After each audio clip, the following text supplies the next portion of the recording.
Hello guys, welcome back to my channel earth mom Dehradun. मैं हूं ज्योति और वेलकम है आप सभी का मेरे चैनल में नए हैं तो मेक श्योर चैनल को सब्सक्राइब ज़रूर कीजिए। वीडियो पसंद आई तो लाइक भी करिए। कमेंट सेक्शन में कमेंट करके ज़रूर बताइए कि आप सबको मेरा वीडियो कैसा लगा। आज का रिएक्शन वीडियो हम बनाने वाले हैं none other than Malik family के ऊपर, क्योंकि आप सब जानते ही हैं कि हाल ही में मलिक फैमिली में रुद्र मलिक आए हैं और रुद्र मलिक के आने के बाद कहीं ना कहीं मलिक फैमिली के जो तारे हैं, जो अधिकतर बच्चों की वजह से गर्दिश में ही रहते हैं, एक बार फिर से सोशल मीडिया पे छाए हुए हैं रुद्र मलिक। लेकिन क्या ये सब कुछ सही हो रहा है? क्या ये सब कुछ बीवियों के लिए सही हो रहा है, बच्चों के साथ सही हो रहा है, या फिर ये क्या सही इन्फ्लुएंस हो रहा है? आज हम इसके बारे में वीडियो में बात करेंगे। आप लोगों को वीडियो बिना स्किप करे हुए एंड तक ज़रूर देखना है। और उसी के साथ अगर आप लोगों को ये ड्रेस पसंद आ रहा है, जो कि स्कर्ट एंड कुर्ता है, बहुत ही अच्छा कॉटन फैब्रिक है, सभी साइजेस में अवेलेबल है, इतना समर फ्रेंडली है ये। गाइज इसका फुल लेंथ फोटो है, बहुत जेन्युइन इसका रेट है। और ये है इसका बॉटम, यानी कि ये है इसकी स्कर्ट जो कि काफ़ी अच्छी घेर वाली है। ये देखिए नीचे से इस तरीके से यहाँ पे प्रिंट है, बाकी ग्रे कलर का है, बहुत ही डिसेंट है। मैंने इस तरीके का एक और मरून में मंगाया था, आप लोगों ने पहले देखा होगा। मैंने कम्युनिटी पोस्ट में शेयर भी किया हुआ है उसका लिंक। मुझे इतना पर्सनली पसंद आया कि मैंने इस तरीके से ग्रे एंड ब्लैक के कॉम्बिनेशन में भी ये वाला स्कर्ट का सेट भी मंगा लिया। तो अगर आप लोगों को बाय करना है तो अगेन मेरी वीडियो के कॉमेंट सेक्शन में इसका लिंक मैंने डाला हुआ है, आप लोग मस्ट बाय पीस है, ले लीजिए। चलिए अब इसी के साथ वीडियो में बढ़ते हैं आगे। तो गाइज़ मलिक फैमिली में एक नए छोटे मलिक साहब आए हैं, जिनके आने के बाद मलिक फैमिली बहुत ज़्यादा खुश है। खुश तो होगी ना, घर में एक नया मेहमान जो आया है। और अरमान मलिक को ना घर में नए नए मेहमान बहुत पसंद है, छोटे छोटे मेहमान। अभी भी वैसे उनकी ख्वाहिश रुकी नहीं है। मैं किसी मीडिया चैनल के आर्टिकल में देख रही थी कि अरमान मलिक की तो भी इच्छा है कि अभी तो उनको और भी चाहिए और बहुत सारे चाहिए। मतलब इंसान की इच्छाएं ना कभी ख़त्म ही नहीं होती, और ये तो फिर अरमान मलिक है, इनकी इच्छाएं कैसे ख़त्म होगी, है ना। और इसी बीच में गाइज एक न्यूज़ और सोशल मीडिया पे चल रही है, जिसे देखने के बाद मुझे लग रहा है कि कुछ ऐसे ही आदमी जिनको मल्टीपल रिलेशनशिप में रहने का शौक़ होता है, उनके लिए ये बहुत खुशी की खबर है। क्योंकि इलाहाबाद में हाई कोर्ट ने आदमियों को इस बात की मंजूरी दे दी है कि वो शादीशुदा होने के बावजूद एक्स्ट्रा मैरिटल अफेयर में लिव इन रिलेशनशिप में रह सकते हैं। ये बहुत ही ज़्यादा डिसअपॉइंटमेंट न्यूज़ है उन बीवियों के लिए, क्योंकि अब बीवी अपने लिए इस चीज़ के लिए लड़ ही नहीं पाएंगी। अब तो सरासर लॉ भी ये कह रहा है कि आदमियों को अपने तरीके से जीने का हक है।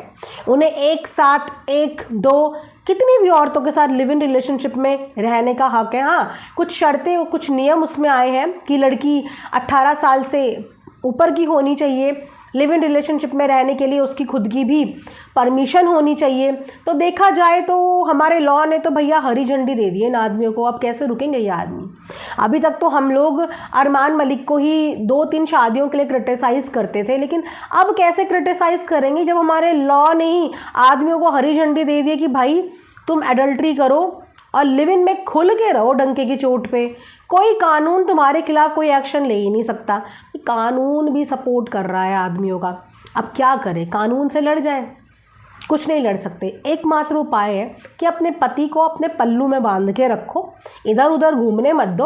और अगर जहाँ आपने अपने पल्लू से पति को छोड़ा तो भाई पति अब काबू में आने वाली चीज़ नहीं रह गई है। बड़े एटीट्यूड में घूम रहे हैं इंस्टाग्राम के लड़के, रील पे रील बना रहे हैं कि अब हमें रोक के दिखाओ, अब तो हम बिल्कुल खुले सांड हो गए।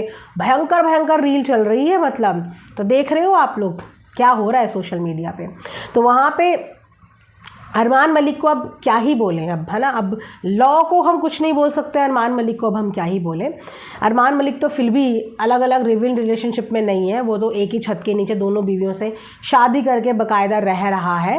तो ये एक अलग, थोड़ा सा अलग ही मैटर हो गया। हाँ जी, तो हम बात कर रहे थे रुद्र मलिक के बारे में। बेबी घर में आ गया है, और मैं क्या देख रही हूँ कि जिस दिन से बेबी घर में आया है ना, उसकी खुशी से ज़्यादा ना बेबी को कंटेंट बना दिया है। जहाँ देखो जिसे देखो उसकी गोद में वो बच्चा है और वो रील पे रील छप रही है। मतलब परिवार का कोई भी इंसान उसके साथ रील बनाने से छोड़ ही नहीं रहा है, छोड़ ही नहीं रहा है, लगे पड़े हैं उसको। मतलब मैं ये सोचती हूँ कि नया नया बच्चा जब आता है उस बच्चे को भी इस बाहरी दुनिया में एडजस्ट होने में टाइम लगता है, इस कैमरे की दुनिया में एडजस्ट होने में टाइम लगता है, लाइट्स में एडजस्ट होने में टाइम लगता है। ये सारी रेज बच्चों के लिए हार्मफुल होती हैं। ठीक है, आप मेमोरी के तौर पे व्लॉगिंग करते हैं, विच आई डू अंडरस्टैंड। व्लॉग्स बनाने हैं, पब्लिक को दिखाना है, मेमोरीज कैप्चर करनी है, लेकिन ऐसी भी क्या मेमोरी की उस बच्चे को कोई बेड पे छोड़ ही नहीं रहा है। एक के बाद जिसे देखो उस बच्चे के साथ उसकी रील आ रही है, जिसे देखो बच्चे के साथ रील आ रही है।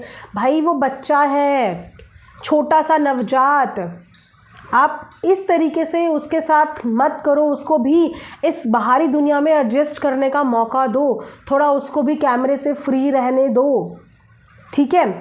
उसके बाद अगर मैं बात करूँ पायल की, पायल मलिक का आप सब जानते हैं कि ये सिजेरियन है। बेसिकली जिसका एक बार सिजेरियन हो जाता है डॉक्टर हमेशा उसको नेक्स्ट भी सिजेरियन ही रिकमेंड करते हैं। अब अगर मैं पायल की हेल्थ कंडीशन आप लोगों से डिस्कस करूं तो सबसे पहले पायल को चीकू हुआ, उसके बाद पायल को एक्टोपिक प्रेगनेंसी हुई। एक्टोपिक जो लोग नहीं जानते उनको बता देती हूँ, फिलिपियन ट्यूब्स के अंदर जब कोई प्रेगनेंसी ठहर जाती है तो उसको एक्टोपिक कहते हैं। तो उस केस में क्या होता है कि जिस ट्यूब में अटक गई है उस ट्यूब को ही वहाँ से निकालना पड़ता है। तो वो पायल की एक एक्टोपिक प्रेगनेंसी थी, जिस वजह से पायल की एक फिलिपियन ट्यूब नहीं है। इसी वजह से पायल का दूसरा बेबी कंसीव होना मुश्किल हो रहा था, ठीक है। तो कितने एक ऑपरेशन हो गया फिलिपियन ट्यूब का पायल का, ठीक है, वो है ही नहीं उसके बॉडी में। उसके बाद पायल ने करवाया फर्स्ट IVF जो कि उसका फेल हुआ। उसके बाद पायल का हुआ सेकंड IVF जो कि उसका सक्सेसफुल रहा। और उसके बाद पायल का हुआ ऑपरेशन दोबारा, जहाँ पे आपको आयान और दूबा देखने को मिले, 2 ऑपरेशन।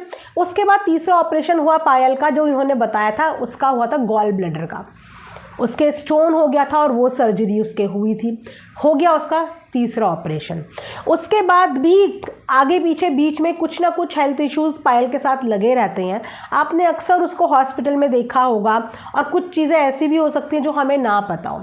तो कुल मिला के उसके शरीर ने इतना झेला है। अब उसके बाद उसका ये वाला ऑपरेशन भी, और अब उसकी एज कोई यंग एज नहीं रह गई है कि 24, 25, 26, 27 या 30 साल की वो लड़की हो, ठीक है। 35 क्रॉस करने के बाद लेडीज़ की हेल्थ भी जवाब देने लगती है। भले ही आप जिम कितना कर लो, भले ही आप कितने फिट हो जाओ, अंदर की चीज़ों को तो फिट नहीं कर सकते ना।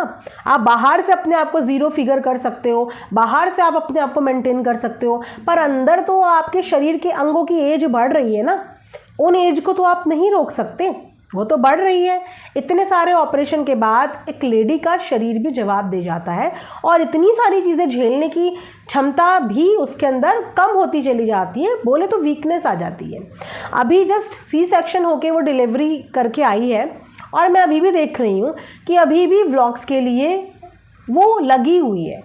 ये जो टाइम है ना, ये उसका रेस्ट का टाइम है, प्रॉपर रेस्ट का टाइम।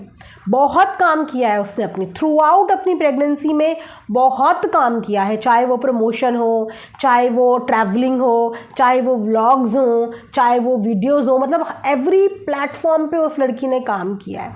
लेकिन ये वाला टाइम ना उसका बेड रेस्ट का है, बेड रेस्ट का, क्योंकि सिर्फ शरीर का पेट ही नहीं कटता है, उसके अलावा बॉडी के एक एक हिस्से में C-सेक्शन का असर होता है, आँखों में असर होता है, दांतों में असर होता है, बहुत सारी चीज़ें होती हैं जहाँ पे औरत को एक रिलैक्स मिलना चाहिए।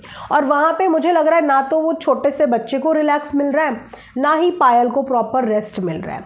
ठीक है, खुशी अपनी जगह है, कंटेंट अपनी जगह है। अपनी खुद की वीडियो में ही अरमान मलिक एक बात बोल रहे थे कि मेरा मन करता है मैं ये वीडियोज़ वगैरह सब बनानी छोड़ दूँ और अपने बच्चों को लेके एक फार्म हाउस चला जाऊं और वहाँ पे अपनी जो है ज़िंदगी ऐसे जियो। बहुत अच्छे थॉट है, बहुत अच्छे। लेकिन आप पूरी वीडियो बना के छोड़ने की बात कर रहे हो। यहाँ तो मैं देख रही हूँ कि आप 1 सेकंड का कंटेंट मिस नहीं कर पा रहे हो। जिस इंसान को अपनी बीवी के साथ प्यार होता है, केयर होती है, वो सब चीज़ों से पहले उसकी हेल्थ पे फोकस करता है। कि किसी भी चीज़ से इसको कोई प्रॉब्लम ना हो। और वाकई में पायल को इस समय रेस्ट की बहुत ज़्यादा ज़रूरत है, कैमरा फ्री लाइफ की फ़िलहाल उसको बहुत ज़्यादा ज़रूरत है। ये इतनी तेज़ रोशनी, ये हल्ला गुल्ला, इन सब चीज़ों से थोड़ा सा रिलैक्स करने की उन दोनों को बहुत ज़्यादा ज़रूरत है, क्योंकि उस लड़की के काफ़ी सारे ऑपरेशन ऑलरेडी हो चुके हैं। उसके अलावा अरमान मलिक की और भी इच्छा है आगे भी बेबीज़ करने की। देखो, कितने किसको बेबीज़ करने हैं, कितने नहीं करने हैं, ये हर किसी का पर्सनल मैटर होता है। हम उस चीज़ पर टिप्पणी नहीं कर सकते या फिर हम किसी को भी उस चीज़ में रोक नहीं सकते। लेकिन हाँ, मैं ये ज़रूर बोलूँगी कि बच्चा पैदा करना है, ये आपने सोचा हुआ है, इसके आगे आप ये नहीं भूल सकते कि जिस इंसान ने बच्चा पैदा करना है वो एक इंसान ही है, वो मशीन नहीं है कि वो आपकी ख्वाहिशें पूरी करने के लिए कि मुझे इतने चाहिए, मुझे इतने चाहिए, मुझे इतने चाहिए, वो सिर्फ आपकी ख्वाहिशें पूरी करने के लिए डिलीवरी पर डिलीवरी करती रहे। लगता बहुत आसान है, अरे 9 मंथ्स की प्रेगनेंसी है, उसके बाद डिलीवरी तो करनी है, लेकिन अंदर के शरीर की क्या बैंड बज जाती है ना, ये एक औरत बहुत अच्छे से जानती है। तो इच्छाएं उतनी रखो जितनी इच्छाओं में आप जिनको प्यार करते हो, जो आपकी धर्मपत्नी है, उनके शरीर के बारे में भी, उनके बारे में भी ख्याल करो। सिर्फ आदमी को अपनी इच्छाएं पूरी करने के लिए बीवी की हेल्थ को कॉम्प्रोमाइज़ नहीं करना चाहिए, ऐसा मुझे लगता है। बाकी आई डोंट नो इन लोगों के बीच के क्या कमिटमेंट्स हैं, क्या इश्यूज़ हैं, बट मैं यही बोलूँगी कि सबसे पहले किसी भी पार्टनर के लिए उसकी वाइफ की फ़िज़िकल हेल्थ इम्पॉर्टेंट होनी चाहिए, मेंटल हेल्थ इम्पॉर्टेंट होनी चाहिए। बाय ग्रेस ऑफ गॉड बच्चों की कमी कहाँ है? अब तो भगवान की कृपा से इनके यहाँ 5-5, 6-6 बच्चे हो चुके हैं, लेकिन उसके बाद भी जस्ट बिकॉज ज़िद है या इच्छा है तो करते रहें, उससे कुछ नहीं होगा। बीवियाँ करती रहेंगी क्योंकि पति की इच्छा है, लेकिन अंदर ही अंदर उनका शरीर कमज़ोर होता चला जाएगा। और सॉरी, फिर हम इसको प्यार नहीं कहेंगे, फिर इस प्यार को कुछ और ही नाम दिया जाता है, राइट। आई होप गाइस कि आप लोग समझने के लिए वीडियो देख रहे हो। मेरा मकसद किसी को डिग्रेड करना या फिर किसी का इंसल्ट करना नहीं है। मैं जस्ट एक मेडिकल पॉइंट ऑफ व्यू से बोल रही हूँ, एक केयर पॉइंट ऑफ व्यू से बोल रही हूँ कि जस्ट बिकॉज आदमी की इच्छा है, इसके लिए औरत को मशीन बनाने की या फिर औरत को मशीन बनने की ज़रूरत नहीं है। कभी कभी स्वार्थी होकर अपने बारे में भी सोच लेना चाहिए, अपने बारे में, अपने शरीर के बारे में कभी कभी स्वार्थी होके सोच लेना चाहिए, क्योंकि ज़िंदगी में पैसा, नेम, फेम ही सब कुछ नहीं होता। इतने सारे इंसिडेंट हो रहे हैं, हेल्दी शरीर वालों को रातों रात कब क्या कैसे हो जा रहा है। वहाँ पे एक औरत जो इतने सारे ऑपरेशन से डील करती हैं, इतने सारी मेडिकल हेल्थ से डील करती हैं, आप सोचिए कि क्या उनकी ज़िंदगी को रिस्क नहीं है?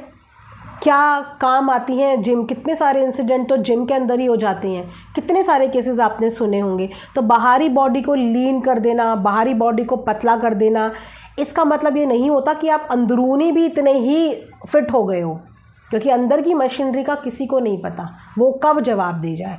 तो उतना करो जितना शरीर बर्दाश्त कर पाए। जस्ट ये सजेशन सभी के लिए है। आई होप कि आप लोगों को ये वीडियो मेरा पसंद आ रहा होगा।